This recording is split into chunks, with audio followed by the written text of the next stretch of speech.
Space, the final frontier, a universe of possibilities urging people to explore and discover. For more than 300 years, humankind has reached out to their celestial neighbors, encountering friends and adversaries as countless as the stars. But there is ever more to discover, and we must boldly chase that knowledge, those friendships, testing our values, our abilities, and our very souls wherever they may take us. These are the voyages of the Starship Faraday. You're listening to Faraday, a Star Trek tabletop podcast. I'm your host and game master, Felicity Quartz Pickens. Today's episode, Where Liberty Is, features Shashanka Varu as Captain Varun Rai. Pauline Toast as Science Officer Commander Kexi Bay. Victoria Birdseye as Chief Flight Controller Ensign Torrance Cox. Captain's Log, Stardate 56797.32. Starfleet has given us orders to proceed to Sejanus on the borders of Federation space. We will be escorting a colony ship from the edge of the Sejanus star system all the way to Beta Trianguli, where they will settle down and start new lives. The colonists are a strange mixture of humans, Viridians, Orions, and Nandorians, and their Airy-class colony ship is only capable of maintaining Warp 5. It's a long road getting from here to there, but we're anticipating that it will at least be a quiet one. The bridge of the Faraday is occupied with the relatively quiet goings-on of everyday shift rotations, soft voices, the beeps of computers, and the sound of footsteps on the dark red carpeting beneath your feet. On the screen ahead of you, space warps in a blue field striped with stars that streak past the warp bubble as though spaghettified.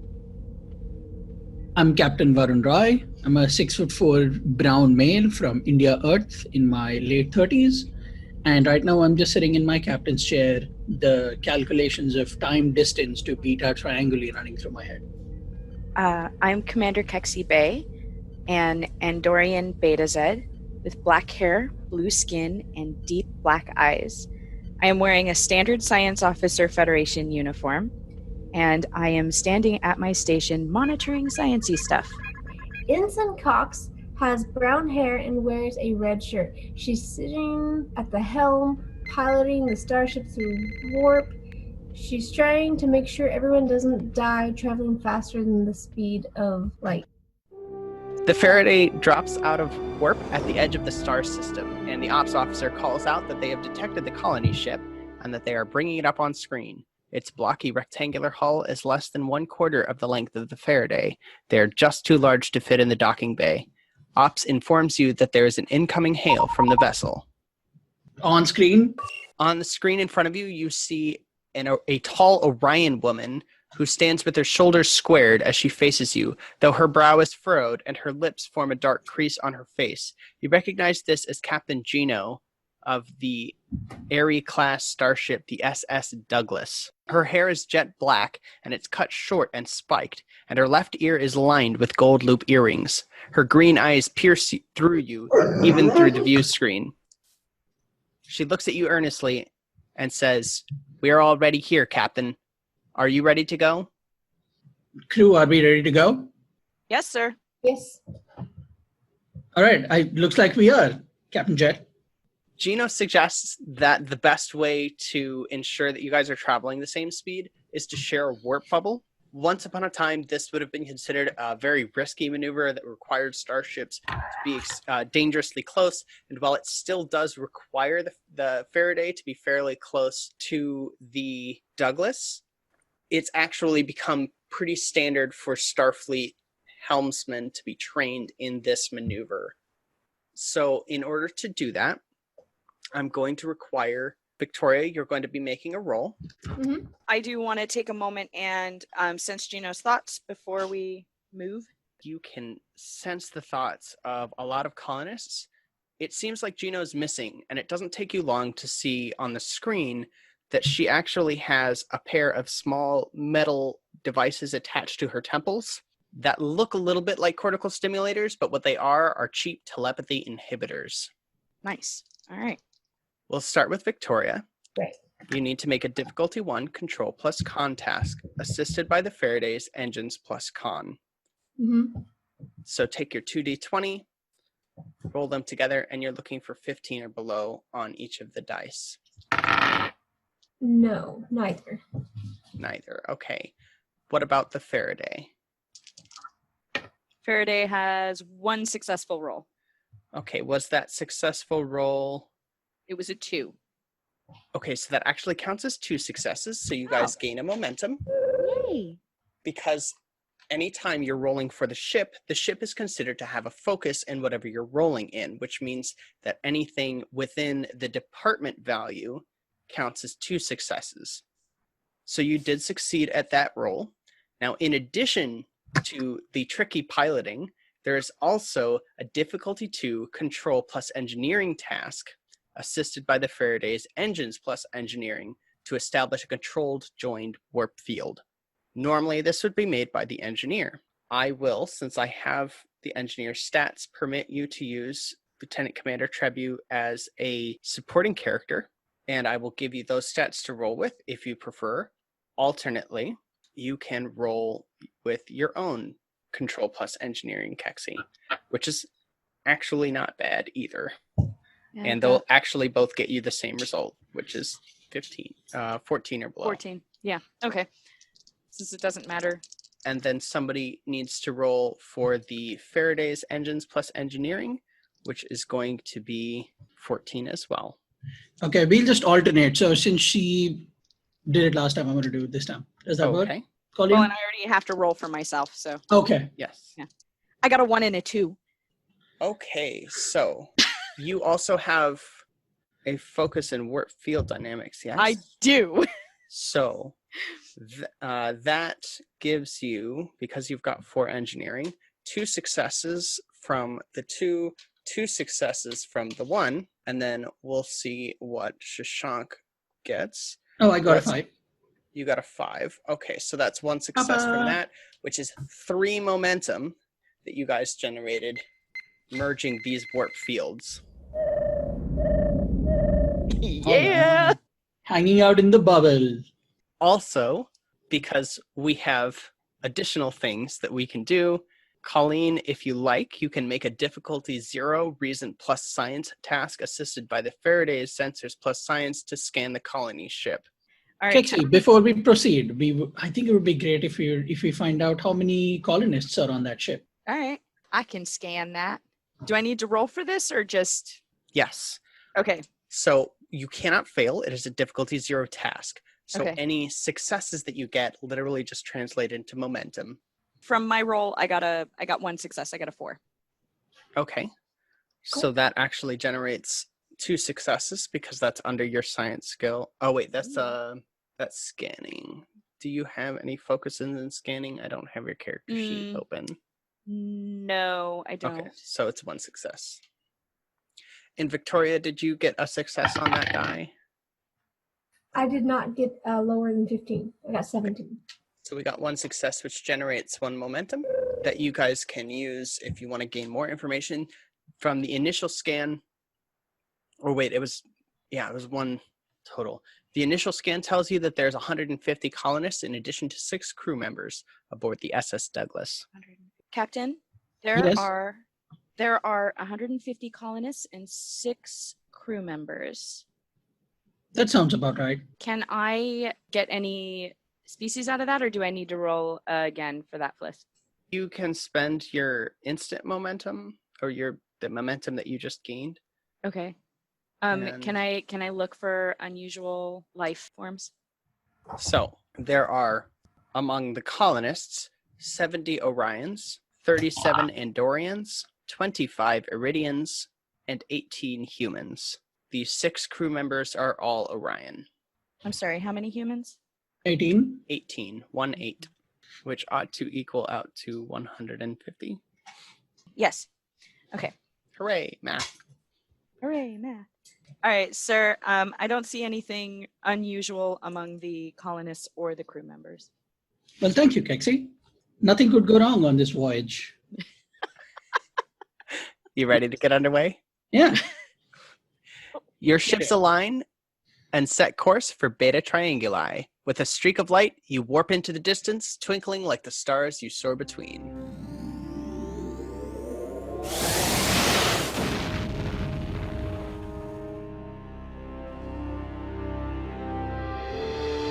As we move to the next scene, we lose a momentum. 18 hours into your trip, Captain Gino requests a meeting with the captain and his senior staff. You assemble in the Faraday's conference room on deck 2. Streaking stars shine brightly off Faraday's secondary hull, which is visible out of the large windows in this room. A long black table comfortably seats the senior staff. Gino comes alone as she sits stiffly at the table. She nods her head at Captain Rye. The active traits in this scene are tense and at warp, which the Faraday is. The general mood in the room is tense. Captain Gino is very stern-faced. She looks at Captain Rye and says, I have to be perfectly honest with you. When we left the Sejanus system, we have been smuggling several escaped slaves from the Orion Syndicate among our colonists. We received a warning as we left Sejanus 4 that the OSS Relentless has been dispatched to track down the Douglas and retrieve the slaves. We must get these people to Beta Trianguli. They must be free. But we are not yet in Federation space. Was this done under the authority of Starfleet? Starfleet does not know about this. I had to bend over backwards to create a situation in which I could find 150 people who were willing to leave Orion space and go into the Federation in the first place. It has been extremely difficult, and I was worried if the Federation knew they were being put in a diplomatically disadvantageous position with the Orion Syndicate, they would not permit it. Colleen, do you have any thoughts? And Well, Victoria, of course. the issue that I'm seeing here is that this is, if we do anything, we are interfering. This is something that goes on within that particular culture. And if we do something, we're interfering, whether we are protecting them or we continue the transport. I don't like slavery any more than anybody else.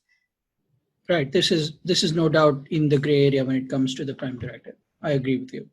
Victoria, do you have anything you'd like to add? Not add. I'm considering our options. I'm wondering what options we have. What are our options? What are our options? Captain Gino could go back and tell them to request sanctuary, and we can bring them aboard. Or Captain Varun's dog could go nuts. Good job, buddy. Way to go. Hey. There's been an accident down in the cargo decks. How many slaves are there? Or is she smuggling? She is smuggling, we'll say 5. Okay. It's a reasonable number. Yes. Kexi, what are our options? So we can do nothing, or Captain Gino can go back and talk to the people that she is transporting and tell them that they need to request asylum, and we can take them aboard our ship. Okay. Is there any other option, or are those the only ones that you see? Those are the most obvious ones I see. If we keep, go ahead. Oh, it's like when you say we can do nothing, are you mean we can do nothing and transport them, or we can do nothing and have them? I'm assuming have them reach Beta Trianguli is what Colleen meant. Okay. So keep going. Stay on course, as the kids would say. Stay on course and pretend ignorance. Well, senior staff, I think you'd agree if I say that it's better to ask for forgiveness than permission at this point. No matter, this is the life of Starfleet. Everything is in the gray area. We have to choose often at times without our knowing what lays ahead of us, we have to do sometimes the thing that is for the greater good. So in this, I would agree with Kexi. I think it's best to stay on course. It's better to deal with OSS relentless than taking slaves back to a life of slavery. But Captain Gino, this is very disappointing. I hope you know that. You've put the lives of my ship in danger, and that was not what I was expecting for even after we had that delightful warp bubble exercise where we joined our warp bubbles. That was just so heartbreaking. Gino nods. I understand, Captain. I mean no ill will to the Federation, and I hope desperately that we will be able to outrun the OSS Relentless. As she says that, over the intercom, you hear, Captain, we're detecting an unidentified vessel approaching from bearing 235 Mark 7. On screen. So you see a small, nearly saucer-shaped starship coming into view. It's pretty far away. It's hard to see, and right now you're on maximum magnification. Probably it will be closer by the time that you got up to the bridge. Okay. Before we head to the bridge, Captain Gino, is there anything else that you're hiding from us that we need to know? I've told you everything that I can safely say without revealing the identities of the slaves who just want anonymity. Kexi, is she telling us the truth? Well, sir, I'd love to be able to tell you whether or not she's telling the truth. But I can't read that one. Okay. All right, let's head back to the bridge. As you enter the bridge, Captain Rye calls out, Get me a visual on that starship. and a magnified view of a small, nearly saucer-shaped starship comes into view. The profile is very familiar, causing an instant spike of tension on the bridge. That's a Jem'Hadar attack ship. It's painted in green livery with red accents, and it is catching up to you quickly. Captain Gino, who has joined you on the bridge, takes in a sharp breath when she sees the approaching starship. Captain Gino, do you recognize that ship? I've never seen it before in my life, Captain, but I recognize an Orion starship when I see it. I don't know how they got their hands on Jem'Hadar technology, though. All right. Helm, can we hail that ship? Open hailing frequencies. Hailing frequencies are open. Currently, you are not getting a reply, and the OSS Relentless is approaching at warp 5.6. All right, bridge shields up. Science or Helm, I would like you to continue to hail them. We do not want to start this battle, but it's good to know we are in a position to defend ourselves. Captain Gino, do you need to go back to your ship? Yes, but you'll need the shields to be down before I can beam off of the ship. All right. Controller Torrance, make sure Captain Gino is back on her ship and let us know, and we'll raise our shields. All right, so Ensign Cox, that is a control plus engineering, which is going to be 11 plus 3 is a 14 or below. Okay. And you need 3 successes altogether. You guys currently have 3 momentum. Might as well use up a couple, Victoria. So you can purchase an additional die to roll by spending 1 momentum. Shall I do that? Yes, Okay, fantastic. I'll roll for the Faraday. do it. And I generated some momentum. Cool. How many successes do you have, Victoria? I think I have 1 success. Okay, what did you get? I got a 10 on the 1 success and an 18 and a 20. Okay, so that's 1 success. Colleen, what did you roll? A 4. A 4. So that's 3 successes. So that's actually no momentum, but it is precisely the number of successes you need to successfully teleport her onto the SS Douglas.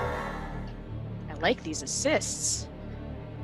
Yeah, using your ship is super nice, isn't it? It really is. So, after Gino beams back to her ship and the shields come up, that is when you see someone appear on the view screen answering your hail.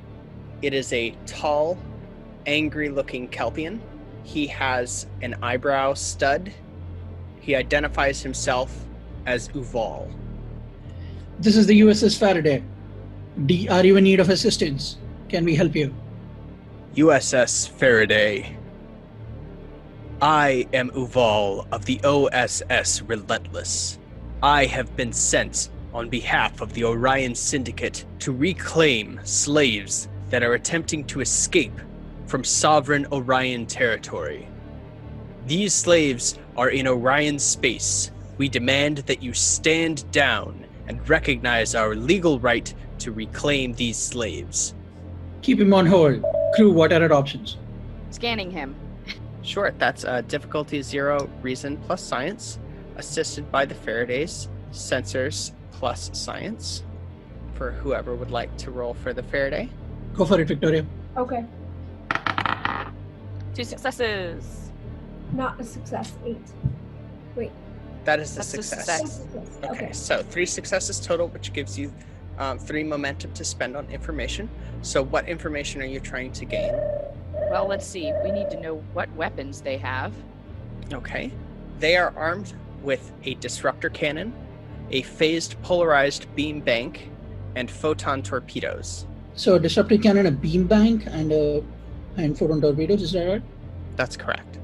How many aboard? There is a crew of 70 aboard the OSS Relentless. 70? Yes. I apologize for the dumb question, Game Master. How many are on Faraday? Approximately 350 people. Okay, good to know. All right, resume communication. Uval, we understand where you're coming from, but you are currently trying to engage 2 starships that have significantly more weapon range than you do. It's best to stand down. Do you really want to do this? Sensors indicate that the OSS Relentless has locked on to the SS Douglas. You still have a momentum to spend for the scan, and I'm holding on to that for the scan. I'm now going to answer your question. Uval smiles grimly. We do not play games. This is a Jem'Hadar ship. We have both been in the Dominion War, and we know what Dominion ships can do to Federation ships. Do you really want to do this? Crew, is there a way, apart from engaging the ship, the Relentless, that we can do to get out of here? Sensors indicate the Douglas has raised its shields. All right, I need options. Do we know what the Douglas has available to them for support if we engage? Yes, the Douglas does not have weaponry. Mm-hmm. That's what I thought. So, sir, you're talking about 5 versus over 400. Okay. Understanding that the Douglas does not have weapon capabilities, I think it's best to see if we can. Let me see if I can engage this Uval a little further while we lower our shields and try to transport everyone in the Douglas to our ship. You'll need to let Captain Gino know what the plans are, as the SS Douglas's shields are currently up as well. Does that sound like a plan, Crew? Good start, but they can fire much faster than we can get those people over here. Can we get out of here? Can we use warp and try to escape? Not while they have locked onto us? We'd be leaving the Douglas behind. Okay. Hail Uval. Uval is still on screen. Uval, you talk about battle and ships and the Dominion War. You remember that the Dominion War is over, and you know who the victor was. Is firing at innocents really what Jem'Hadar is doing now? Uval shakes his head. I am associated with the Orion Syndicate. I merely have Dominion technology. I am firing at criminals in the Orion Syndicate. I am not firing at innocents. I will get those slaves and return them to their owners. And anyone who gets in my way will suffer. At that, But when you started our conversation, you called them slaves. And now Uval, you're calling them criminals. Are they criminals because they escaped your slavery? Uval has cut off the transmission. He's not interested in talking. The OSS Relentless moves into close range. It is activating its tractor beam. So I need to roll for the Relentless to do that. It gets 1 success and 1 1 success. It fails to tractor beam the SS Douglas. It's not able to tractor beam through the shields. All right, crew. Fire a photon torpedo not onto the ship, but just in close range off the starboard side. This is their warning shot. This is all they get. Off the starboard bow. So that is a control plus security task. Okay. Assisted by the ship's weapons plus security. The weapons plus security score of the Faraday is 9 plus 2, so 11 or lower. Okay. Do we have any momentum left? There's 2 momentum left. All right. Let me see if I can. No. We're fine. Okay. I'll roll for. I'll roll for weapons. Colleen roll for Faraday. Sound good? Or do we just need to roll once? No, it would be one person rolling. And we in both one need to get an 11 or under? Yes, and you guys have 3 momentum, so I'm just banking that momentum that was from the scan that you guys didn't use. Okay. I'm rolling 1 die. I got a 1. I like this That's- dice. I got a 4. Yeah. Okay, so who was firing the shot and who was the Faraday? I was the Faraday. Okay. No, I'm sorry. I was firing the shot. My bad. Yeah. I was Okay. doing the weapons.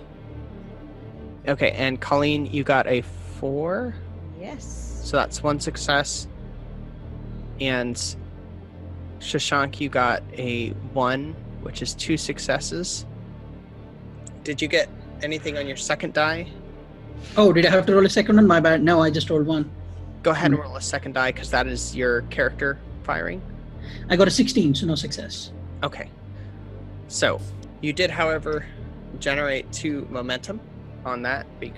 You successfully fire a photon torpedo right across the bow of the OSS Relentless. It remodulates its tractor beam emitters and tries again. 2 successes. Ouch. They tractor beam the SS Douglas. The SS Douglas is currently tractor beamed and the warp field is destabilizing. Can we fire at them to see if we can disable their tractor beam weapon array? Yes. Fired. So that's going to again be a... let's see, I think that's a difficulty 2 task by default. You're firing phasers, yes? Yes. So that's a difficulty 2 task. The task is control plus security, plus weapons plus security. Okay, and when you say control plus security, would that be my control and security, Captain Warren Royce? Correct. Okay. Whoever's firing. Victoria, can you roll for the Faraday? Sure. So the Faraday needs an 11 or lower. Same for me. My control is 8 and my security is 3. I'm also going to use 1 momentum, just in case. Okay. So That do I gets roll you. 3 dice? Yes. And I just roll once. Correct. Right. Okay. So I got a 12, so that doesn't work. Right. One Right. success. That's right. Okay, I got a 3, 5, and a 14. 3, 5, and a 14, and you needed 11 or lower as well. Right. So you got 2 successes, which is a hit, and no success from the Faraday. So it was difficulty 2. If a specific chosen system is chosen, increase the difficulty by +1. So it was a difficulty 3, but you do hit them. You inflict damage. So that's going to be using challenge dice. So you were attacking them with phaser arrays, yes? Right. That's 7 challenge dice total. So I need 7 dice. 7 of the 6-sided dice. Oh, shoot. I don't have as much. I only have 2. My bad. That's fine. You can roll I can just roll them 3 multiple times. Or 4 times. Yeah. Okay. And I need to keep rolling for weapons, right? We can't switch it up? For the damage, yeah. Okay. I mean, if we wanted to, in this case, since it's the Faraday actually doing the shooting, if you wanted to pass that torch, that's okay too. Like if you wanted to have Colleen roll the Yeah, damage. Right. I mean, it's just not fun for the battle if the captain just keeps doing it. Colleen, feel free to roll for our phaser arrays. This will be fun. I've got 3, so Okay. I'll roll. And Victoria, you can roll for Faraday. Whoops. Okay, I've got a 4, 4, and a 1. Okay, so 1 does 1 damage. The 4s don't do anything. Okay. 2, 3, 6. 2 does 2 damage, so we're at 3, and 6 does 1 damage and has an effect. I get one more. Okay. It was 7, right? Right. Yes. And a 6. So that's 5 total damage plus 2 effects. So the effects are based on the weapon. In this case, phaser arrays have the versatile 2 quality. The attack gains X points of bonus momentum if successful. So you gain 2 momentum, maxing out your momentum. So you guys have 6 momentum. You manage to hit them for 5 damage. That gets absorbed by their shields. The tractor beam of the OSS Relentless maintains, but you can tell that that was a very heavy hit. They are at 60% of their shields. They are now going to attempt a difficulty 4 control plus security task assisted by their weapons plus security to target the SS Douglas's warp core. So in order to do better, I'm spending 3 threat. Actually, I had 2 less threat to begin with because there's only 3 of you. But I have to spend 3 threat. That's 1 for a 3rd die and 2 for a 4th die. So they roll 4 dice for their attack. So that's 1, 2 successes. 2 successes plus 1 for the ship is 3 successes. So they do not manage to hit the warp core. They still hit. Douglas's shields buckle under the punishing fire of the OSS Relentless's disruptor cannons. The ship takes damage to its nacelle. The warp field destabilizes and the Faraday drops out of warp. The view screen is filled with dark red space dust, lit by the dull yellow glow of a young star burning at the heart of the star system. It is unclear whether the sensation in your stomach is from the forceful drop out of warp, or if it's because of the realization that the SS Douglas is somewhere out there, only a cloud of space dust between you and the OSS Relentless. Dread alert! Scan for nearby starships. Is there any chance we see the OSS Relentless or the SS Douglas? So that's going to be a difficulty 2 control plus sciences task, assisted by the Faraday's sensors plus science. Okay, I'll roll for the Faraday. Oh, no, Victoria, you roll. I roll. Got a 2. Nice. Okay, so that's 2 successes and And a Colleen. 2. So that's 3 successes total. That'll get you back that last momentum. Yay. So you can see both the OSS Relentless that is looking for the Douglas, and you can see the SS Douglas. The Douglas is transmitting a distress signal, and it is caught in a deteriorating orbit around a lumpen protoplanet. They managed to get some shields back online, but they are withering under a heavy bombardment of space dust. You guys are receiving a hail from the OSS Relentless. All right, answer their hail. But before we do that, can we also hail Douglas? Can we answer the distress signal? Oh, we have to choose? Yeah, you're not going to be able to carry on 2 The conversations. Jem'Hadar jerks can wait. There's a Sure. sentence I never The thought I'd- Orion Syndicate jerks can wait. Yes. I keep saying Jem'Hadar. My head is... Well, they're in a Jem'Hadar attack fighter, Yeah. so it totally makes sense. Okay, see if we can answer this distress signal. Okay, sir, I'm going to tell you that they are in a deteriorating orbit. We need to do something quickly if we want to save the people on that ship. How about, can we put a tractor beam on them and pull them out? You'll have to get in close, and it's possible that you'll pull particulate matter with you, but you can do it. The distress call is coming through on an extremely weak frequency. They're not able to establish any kind of regular communications. It's just a standard binary distress call from starships. You recognize it as one typical 2 Federation-built ships, which the Aerie class is a Federation-built ship, commonly sold even to civilians. So it's not unusual that they would have it, even though they are not Federation citizens.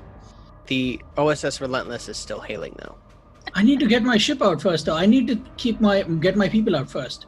The OSS Relentless can wait. Can we put a tractor beam on the ship right now? Are we close enough? So to navigate to the SS Douglas will require Ensign Cox to make a difficulty 2 control plus con task assisted by the Faraday's engines plus con. Okay. So this is because there's so much particulate matter, especially as you get close to the protoplanet. There's just too much debris around. Right, you have to navigate in between it in order to so that the Faraday doesn't take damage. Okay. Colleen, roll for the Faraday. If you Okay. don't mind. The Faraday got a 2. Sweet, so that's 2 successes. I got an 8. An 8 is... did you roll 1 die or 2? 1. Roll a second die as well. Wait a second. Yeah, because this is Ensign Cox. Right. Okay. 16. 16. Control plus con is just not quite enough. But 2 successes, so you've got 3 successes total because you got 1 from your 8, and the Faraday got 2. You guys are already at maxed out momentum, so you can't get any more momentum from that. Can we use our momentum for this to better our odds of getting them out? You can spend momentum to create an advantage. Let's do that. You are currently attempting to navigate the ship into an advantageous position where it can save the crew members, or at least save the SS Douglas itself. So any advantage that you create needs to be related to that. So you guys can discuss how it is that you want to move your ship in such a way that creates an advantage if you guys want to do that momentum spend, and it takes 2 momentum. So we're trying to figure out what our advantageous position is. Is that right? What advantageous creation situation you want to create. I'm trying to think and see if there is a way we can put something out on the ship that'll allow the debris to be reflected back. Does that make sense? Almost like an umbrella. It does make sense. You could try to extend your shields around the Douglas. It's small enough that you could do that. Okay. Just need to get in close to do. Right. Which you guys have already made the maneuver for. Oh, okay. So if you wanted to create an advantage, I would let you create an advantage to extend your shields, move in close enough to extend your shields around the SS Douglas. Okay. But All right. does that sound good to the crew? Any objections? Nope. All right, let's do it. Fantastic. All right, you move in. The ship has some narrow misses with larger space debris, but Ensign Cox's deft handling of the starship is so brilliant she could be teaching at Starfleet Academy even at her young age. She brings you within 50 meters of the SS Douglas's hull, and the shields extend out around the SS Douglas, protecting you both from space debris. You are now close enough to hail the SS Douglas. All right, hail them. So on screen is a human. There's clearly signs that consoles exploded on the bridge. You can see a medic in the background is treating Captain Gino. The human on the screen is of, it looks like, Hispanic origin. They've got black hair. Kexi Bay, you know who this person is, but you cannot believe your eyes, because that's Captain Liberty Aguilar of the USS Falkenberg that went down in 2374, the captain that went down with his ship. He says, "We've sustained heavy damage to our warp core and our engine systems. If we can't get them back online, the SS Douglas will fall into this planetoid and crash. If you could send over an engineering team to assist us in repairs, we'll be able to get the engines back online and we'll be able to warp out of here and get to Beta Trianguli on time." All right, we're sending you the crew that you need right now. Before we go ahead. Can I attempt to sense that guy's thoughts? Because he shouldn't be alive. So, quick question: does she share that with me? Not yet. Okay. So at this point, you're just wanting to scan the. Yeah, I gotta figure out if this is the real person This before is I'm like, very much the real person. And you see very briefly his eyes flick to you as he feels you reading his thoughts. And his thoughts read, "This isn't the time. I'll explain everything later. Just please play along." how many people can we transport in one shot? So this is the point. Before Shashank came in, I was talking about assembling an away team.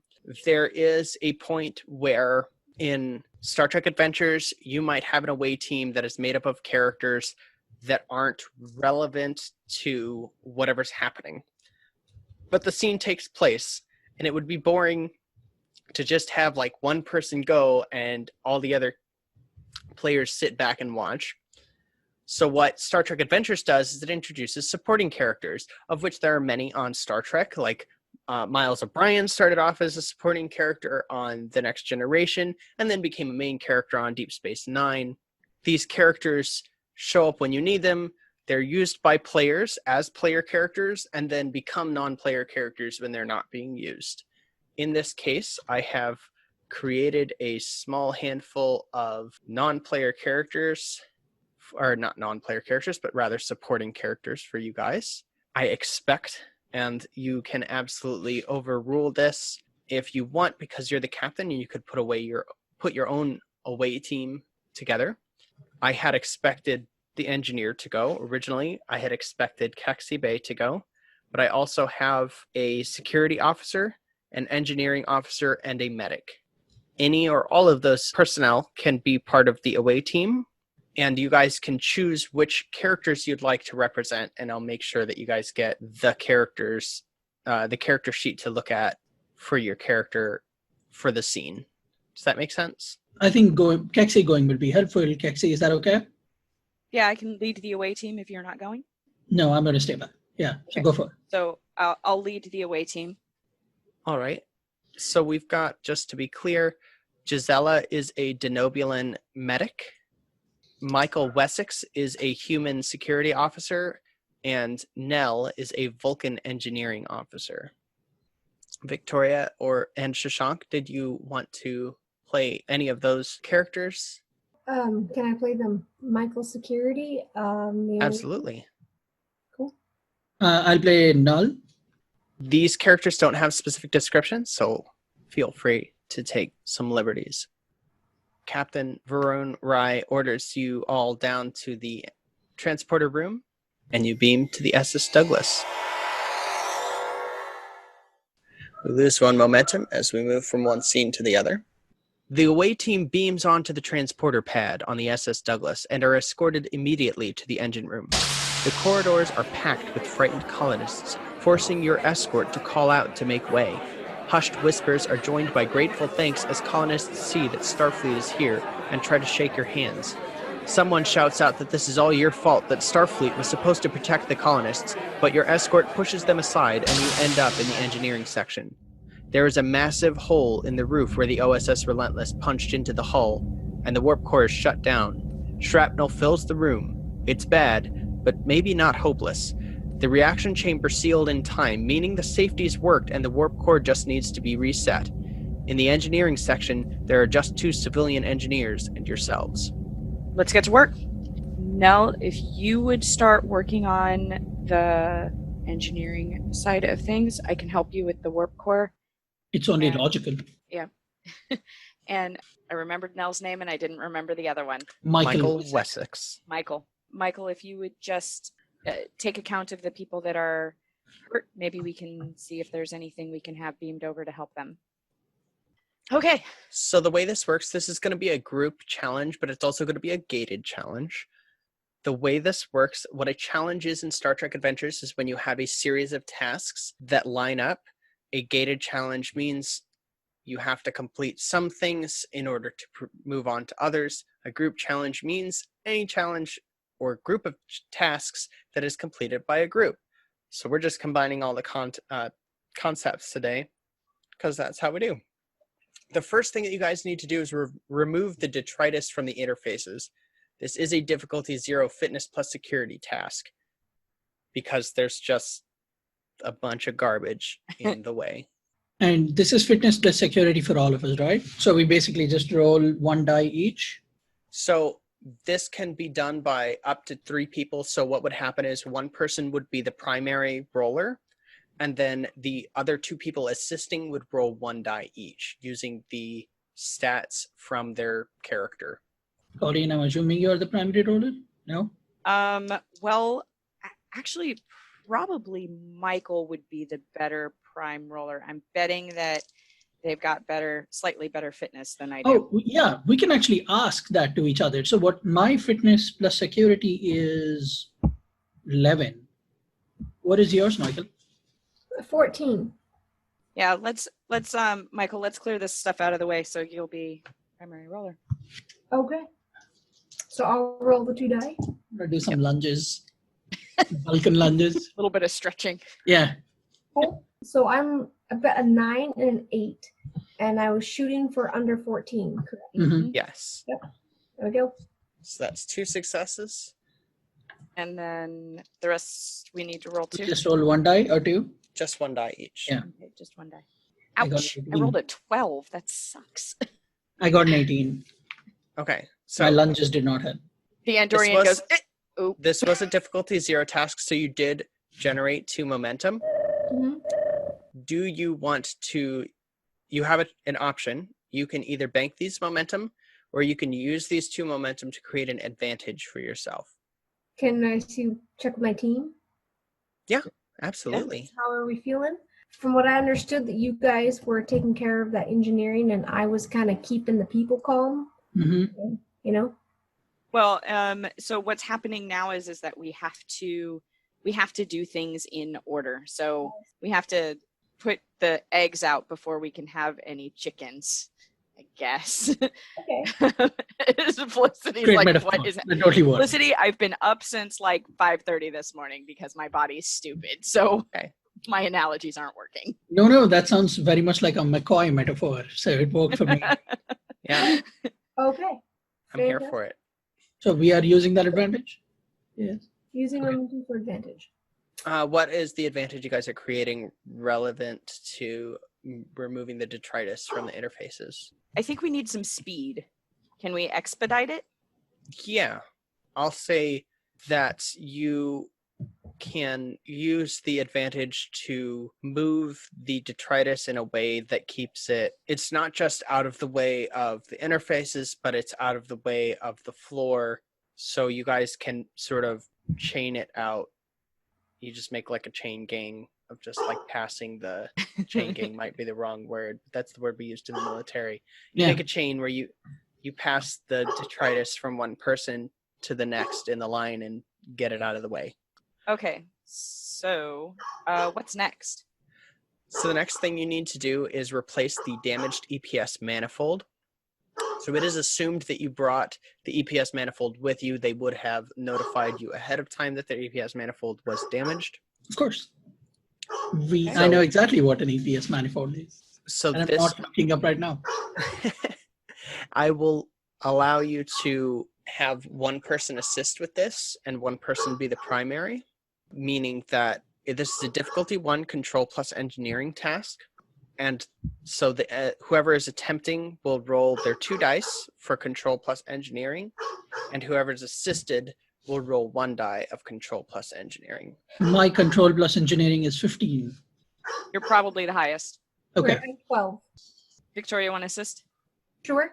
I rolled, by the way. I'm sorry. Oh, you're fine. No need to apologize for rolling. What's your result? Go for it, Victoria. Oh, I've got 18.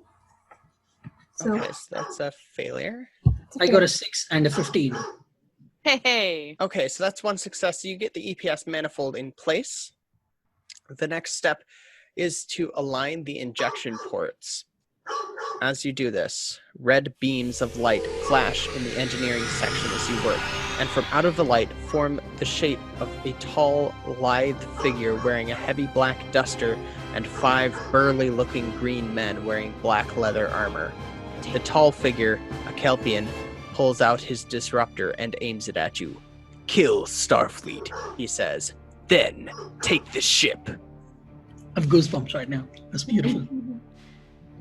Well So then. this is the way this works. In combat, since you guys weren't expecting it, this time the Orions will get to go first. The attackers will get to go first. They'll get 1 attack first. There's no initiative order within conflict in Star Trek Adventures.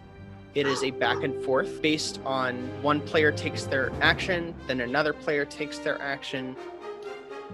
So one player takes their action, an NPC gets an action, the player takes their action, and then the NPCs until each side has run out. So if there is an asymmetrical number, it will be once the NPCs run out, then the players will just keep going, or once the players run out, then the NPCs will keep going, but it won't be a repeated NPC.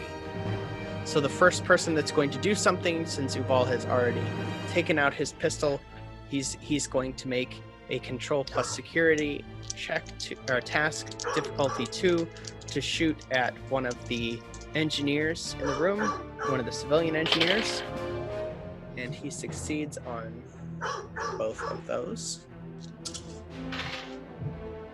And that engineer vaporizes in a cloud of green gas. Now it is your guys' turn. You guys can pick who wants to react next. And what are our stats that we need for this? So attacking with your phasers is a difficulty 2 control plus security. Okay. Or my daring control- plus security. If, actually, I think it's just control plus security. Control. Okay. Normal attack. Mine is a 12. Michael's gonna have the highest security. He's the 14. Yeah. and mine is what 12. So yeah, Michael should go first. So you have minor actions and actions. An action would be something like firing your phaser. A minor action would be something like setting your phaser settings. You guys should all have type 1 phasers, I want to say, on your character sheet. Type 2. Yes, mine is a type 1. Okay, so both of those have the charge ability.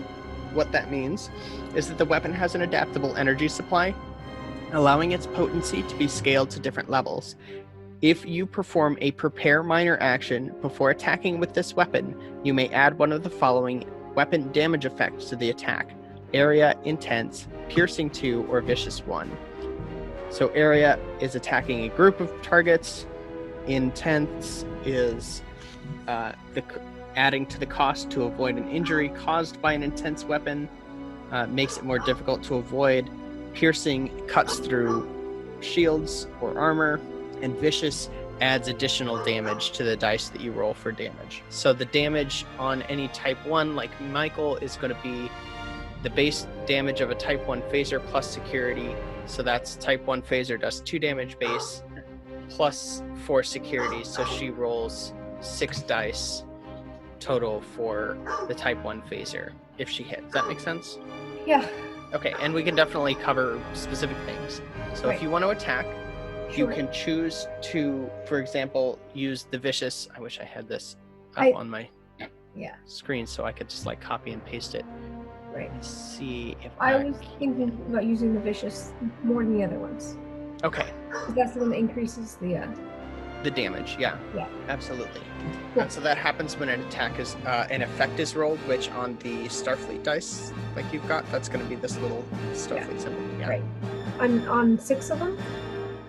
Right. You'll roll 6 total, and if you've only got 4, you can just roll 4 and then roll 2. Okay. So I got the syllabus. Oh, you gotta roll to hit first. So you're rolling Oh, okay. these 2. 2 to hit, and then the 6 for damage. Correct. I have a 14 and a 12. So that's 2 hits. That's 2 successes. Mm-hmm. That's what I I'm need. with it. That's what you needed to hit. So you hit. Who were you targeting? Were you targeting Uval himself, or were you targeting one of the other Orions? I was reacting and targeting Evol himself. Okay, cool. That's what I thought. I just need to know who you're shooting. Sure. So now you roll your 6 damage. 6 damage. Okay. And then I'll roll 2 more. I got a little star and a shield thing. Okay. And the other one's empty. Just 1, and then an effect. So what the effect does is that it's 1 success, so that's 2 damage, plus it's vicious, so that's another 1, so that's 3 stress that you deal to a ball. Okay. How do we know how much stress he can have? I keep track of that. So Cool. So now it is the Orion's turn. The Orion is going to take a pot shot at Kexibe. Of course. but only gets one success, so they don't hit. Ah. The Orion fires its disruptor. A green flash erupts off the wall beside Kexi Bay's head, showering her with sparks. She ducks reflexively. Get some of that survival going. All right, so it's the player's turn again. So you guys get to choose who goes next between Kexi and Nell. Is it okay if I go? Yeah. Okay. I am looking for control and security, right? Yes, Mine's a 12. And I roll 1 die? 2 dice. Okay. I got a 16 and a 15. Oh no. You're laying down withering fire. No successes. Another Orion slaver takes a shot. This time at Torrance Cox. Nope. That's a hit. Torrance Cox isn't there. Oh no. Oh, great. Except that she is there. 3 stress. Oh yeah, you're right. Torrance Cox isn't there. That's Michael Wessex. It's like Michael a super Wessex. long shot. Michael Wessex is shot with a disruptor pistol for 3. Nice. Well done. All right, I will shoot at Uval. Take him down. Go, Kexi, go. Yep. Uh-uh. Ooh, can I use my survival focus too? I'm gonna say no in this case, since your survival focus is more on scavenging than it is on literally surviving a firefight. Hey, gotta ask, right? Yeah, but do keep in mind, Victoria and Shashank, that you guys do have specific things. For example, Michael Wessex has a focus on hand phasers, so actually anytime you roll a 4 or less on your hand phaser attack, you get 2 successes. I rolled a 3 and a 9, which is absolutely marvelous. That is 2 successes. 2 at the very successes. least. 2 successes, What? and your security is 2, and you're using a type 2 phaser, I am. which Hey. does all of the damage. Has a base of 3, so you'll roll 5. It's trying to scare the Orions away. Dog. All right, I got 6, 6, and 2. My first 3 dice. Okay, so that's 2 flat out damage and then 2 effect. Did you And a I 5 and a forgot 6. to ask? Okay, and that's 2 more effects. So in this case, I'm gonna let you retroactively claim your minor action Oh, to modulate, but in the future, you need to let me know if you're setting the phaser to anything. dead. So Phaser to vicious. dead. You're using the vicious quality, which adds damage for each additional effect rolled. Yep. Okay. Are you actually firing it on kill, or are you firing it on stun? I'm not interested in taking this dude as a prisoner. Okay. I want to let you know that anytime you fire to kill, it adds threat to the threat pool. Oh, and I guess I'll just stun him. Okay. So, in total, you rolled 5 effect. So he is wounded.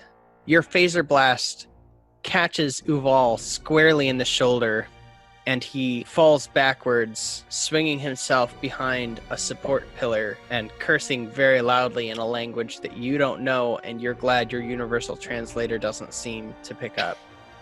It is the Orion's turn. They've got a couple guys left to shoot. We've got one guy shooting at the last living civilian. That's a murder.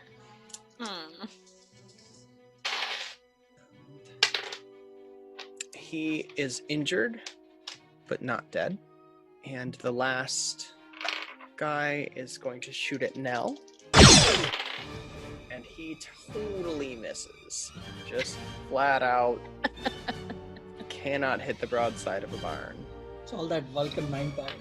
Yeah, that's what it is. I You was got gonna it. say, oh look, the stormtrooper is firing. So, now we come back to the top of the round, and this time, because the enemies don't have advantage, you guys get to attack first. Fear So, number 1. So once again, we have this fluid. So you guys will have 3 turns this round, 1 for each of you, and it can be in whichever order you like. And you don't have to use all of them attacking either. If you guys want to have somebody try getting the injection ports aligned while this happens, that's also definitely a thing you can do. hey, whenever I do attack, I also have an unarmed strike, which is a knockdown. Yeah, so if you get up close with them and Yeah. use unarmed strike, whenever you have an effect that you roll, which on your regular 6-sided dice is going to be on a 5 or a 6, Okay. you can choose to knock the enemy on their bum Okay. Can I? or their back. Can I go suppose. first, ladies? Oh yeah, sure. Okay. Oh, yeah. Do I roll for my effect first, or? So you would roll for a melee attack, which is going to be daring plus security, Okay. And that is for a difficulty 1 task. daring and security. Oh wow, that's a 10. And do I roll 2? Yes, but you Yeah. also have 3 momentum. Okay. Can I use a momentum? Absolutely. You can use that momentum to buy an extra die. Oh man, this is a bad idea. It's so long. It's fine. Oh, I got a 7, a 9, and a 19. That's 2 successes, so you actually gain a momentum back, and you successfully hit him with your unarmed strike. That's what you were doing, right? You ran up and Yeah, punched that guy in the nose. yeah. It's taking them down straight up. Lit. So, go ahead and roll your 4 6-sided dice, or I guess your 2. Roll Yeah, them my twice. 2 twice. I get a 5 and a 3. A 5 and a 2. So that's a knockdown and that's an effect and a nothing, and a effect and 2 damage. 4 damage total, and you knock him down. All right. He is incapacitated. You walk up and use your Vulcan strength to just drop this Orion like a sack of potatoes. He goes down. So space potatoes. Space potatoes. Vulcan space potatoes.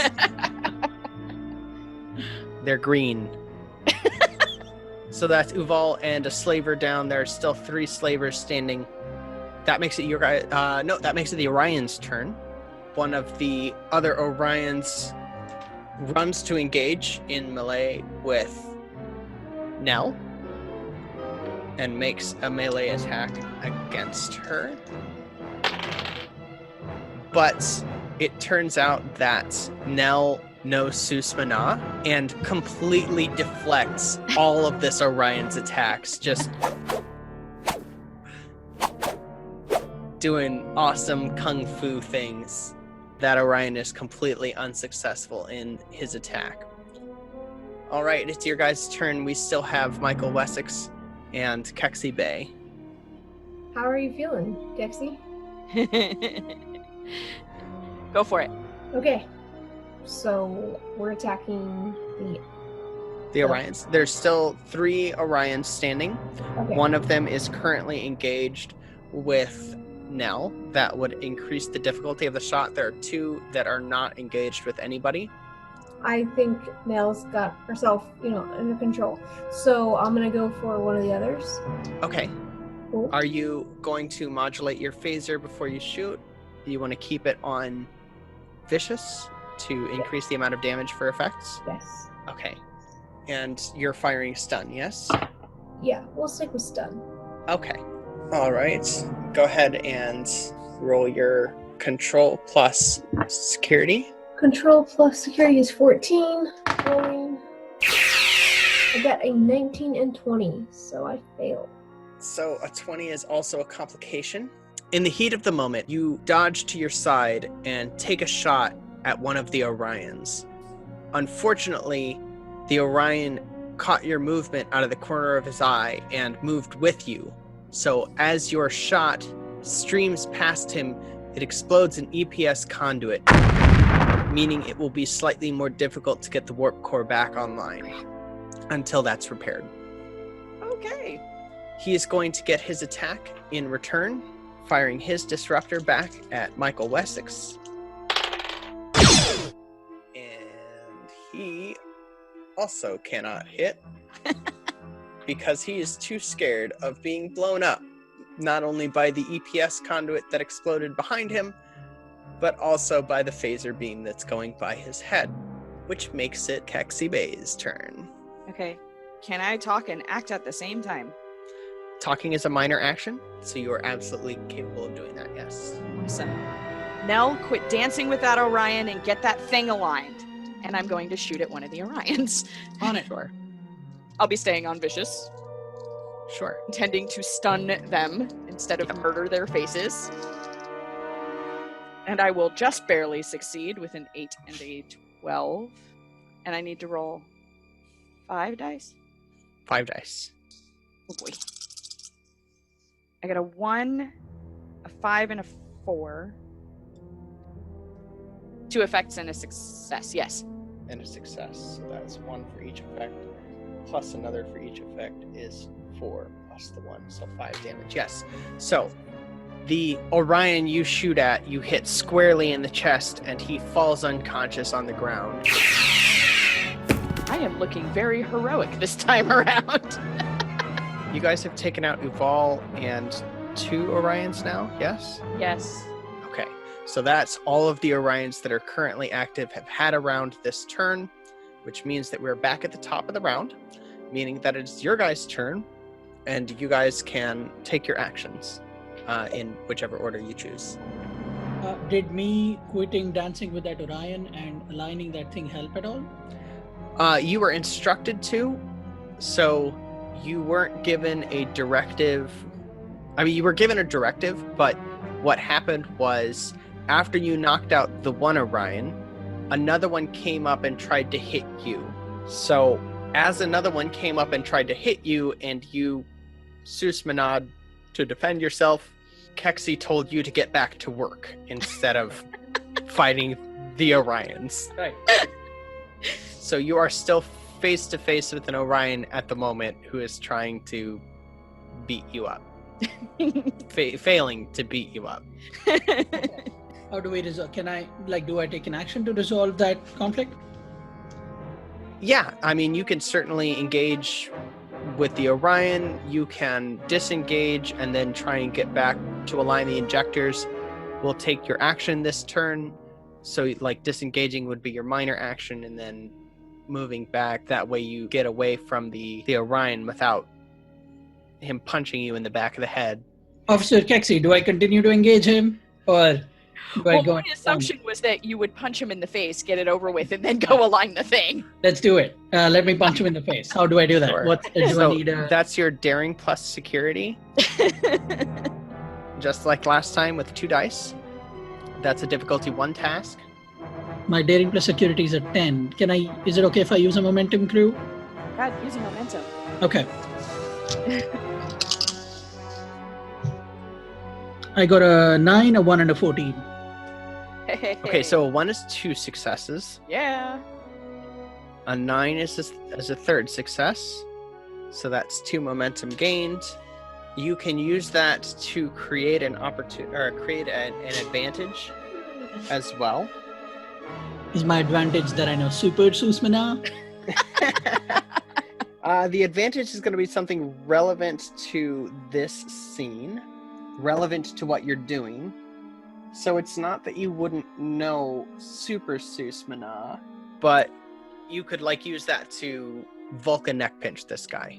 Okay. All right. Let me use my advantage to Vulcan neck pinching. Okay.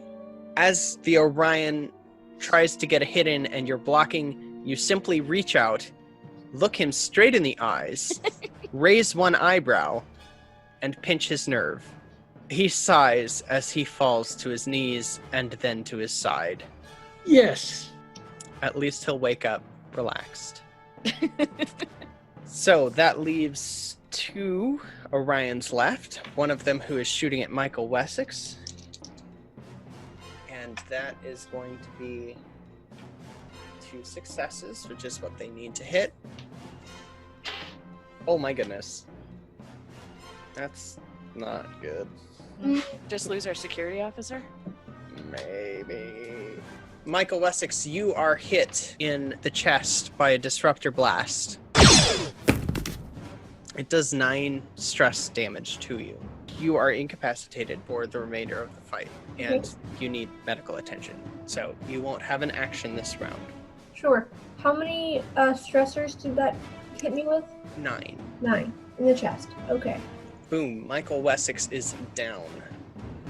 The guy who just shoot turns to Aval and says, "This is hopeless. We've got to get out of here." It is now your guys' turn, or rather it is Kexy's turn since Michael is down. Okay, I'm gonna take another shot and worry about Michael in a minute. Still on Vicious, shooting at the one that just shot at Michael. And let's see if I can get anywhere with this. Oh, I got 1 success. Need 2 successes to hit with a ranged weapon. Well, I got 1 success. I can't make this say 2, it only says 1. Well, Alright. you hear Uval grumble something, and the Orions divert their attention to him. The room again fills up with the bright red light of transporters as the Orion team is transported off of the Douglas's engineering deck, and you receive a hail over your comms from Liberty Aguilar on the bridge. "The OSS Relentless is moving away. I don't know what you did, but thank you. Once the Relentless is gone, there's no pressure to repair the warp core, and you're able to complete it in a reasonable amount of time." After we, Successfully. of course, tell our ship that Michael needs to be transported to the medical bay. Right. Michael is successfully transported and is treated by Dr. Tavia Bond, the capable chief medical officer of the USS Faraday. The engines are repaired on the SS Douglas, and you manage to set off at warp. After your run-in with the OSS Relentless and its ruthless and opaque captain, you are glad to be back safely in Federation territory once again. Ahead of you on the view screen, Beta Trianguli 7 appears as you drop out of warp, a blue-green paradise. Ops reports an incoming hail from Captain Gino. Open hailing frequencies.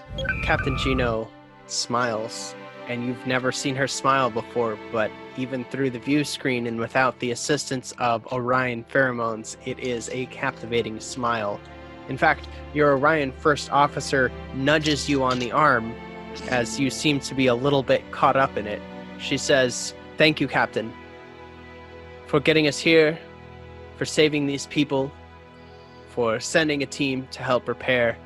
I apologize that I was not strong enough to stay awake for the conflict, but this man here, Mr. Aguilar, he's one of the slaves, and he has something he wants to say to you privately. If you would permit him to hail you in your ready room." I owe it all to my crew. Thank you, and yes, I'll take that in my ready room. Sir, before you take that, Yep. that man should not be alive. What are you talking about, Kexy? That's the captain from Falcon The one that went down. with his ship. Okay. Thank you. You see Liberty Aguilar steps forward on the screen and sort of pushes Captain Gino out of the way, and he says, "Kexy, I know you've seen me, and I know what you must think. I ask you, please, keep your chin up. Don't look me up in the future. Your career depends upon my secrecy." And the hail ends. I'm not mad. Mm,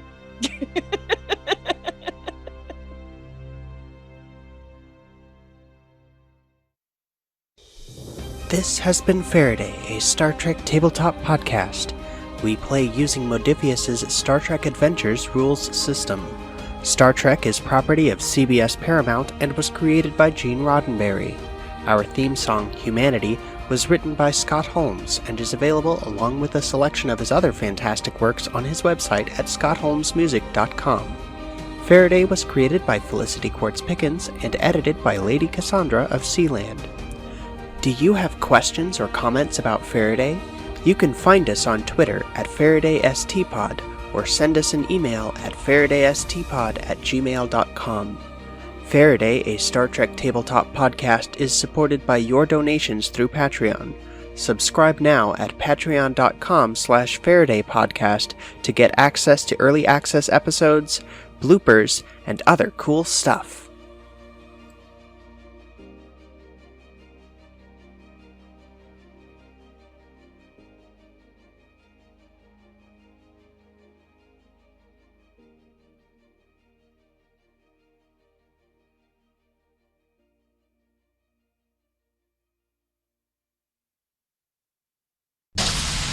In Varun Rai's ready room, he turns on the encrypted message. Varun, you are one of the best captains in Starfleet, but they have been keeping secrets from you. I ended up as a slave to the Orions because I turned on Section 31, who is trying to cover up your past. If they found out you had this information, they might kill you. But you need to know who you are, what your past is. I need to tell you about Project Vishnu.